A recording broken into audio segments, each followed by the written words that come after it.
Abot naman sa 13 milyong pisong hindi mabayarang utang, umano'y motibo ng mastermind sa pagpapatay sa mag-asawang online seller sa Pampanga. Ang pambansang pulisya pinuri naman ang mabilis na pagresolba sa kaso. Si Patrick De Jesus sa sentro ng balita. Sige. Kay baril, oh. Daba. Sige. Usasan mo! Bilisan mo! Huwag ka lang Huwag kang titingin!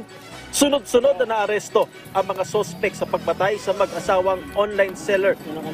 Hihilay mo.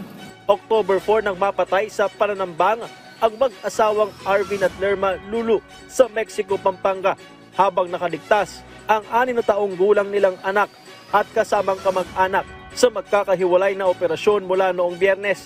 Natunton sa Pampanga at Nueva Ecija ang 7 sospek ng mga nagsilbing gunman, spotter at middleman, pati na ang sinasabing mastermind. Dahil sa hindi nabayarang utang ng mastermind na abot sa 13 milyong piso at paulit-ulit umanong pinupost sa social media, kaya't nagawa nitong ipapatay ang mag-asawang Lulu. Kasi mag-asawa, sila yung nasa top nung yung tinatawag nating exclusive distributor ng online products, no? At yung ating suspect na mastermind ay engaged din sa online products. So kung mawawala yung mag-asawa, siya na yung magiging exclusive distributor. At the same time, mawawala pa rin yung utang niya. Sa halagang 900,000 pesos, kinontrata ng mastermind ang grupo ng Gun for Hire para gawin ang krimen na noong Agosto pa pinagplanuhan. Kumana po siya ng middleman para nga po ipapatay itong mag-asawang Lulu. Una nga pong instruction niya dito po sa mga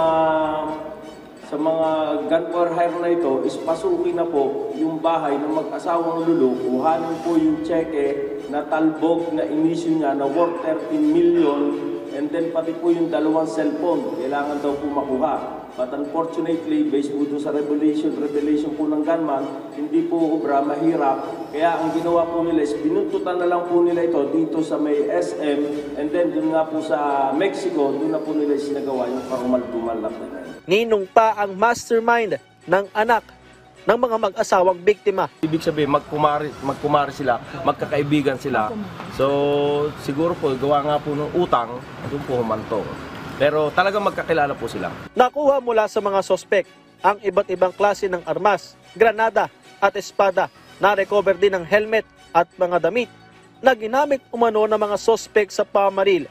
Pati ang mga sinakyang motorsiklo.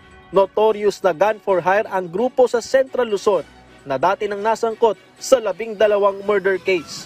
Organize yung kanilang structure. Ang pagkahuli natin sa grupong ito, for sure, ay makakabawas doon sa tinatawag nating mga gun for hire activities, killing activities at yung murder incidents dito sa Region 3. Hindi na nagbigay ng pahayag ang mga sospek pati ang mastermind.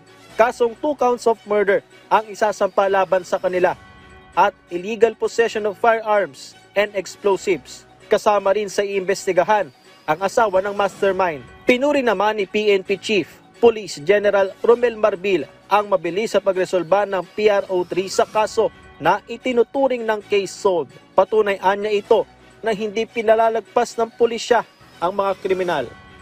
Patrick De Jesus para sa Pambansang TV sa Bagong Pilipinas.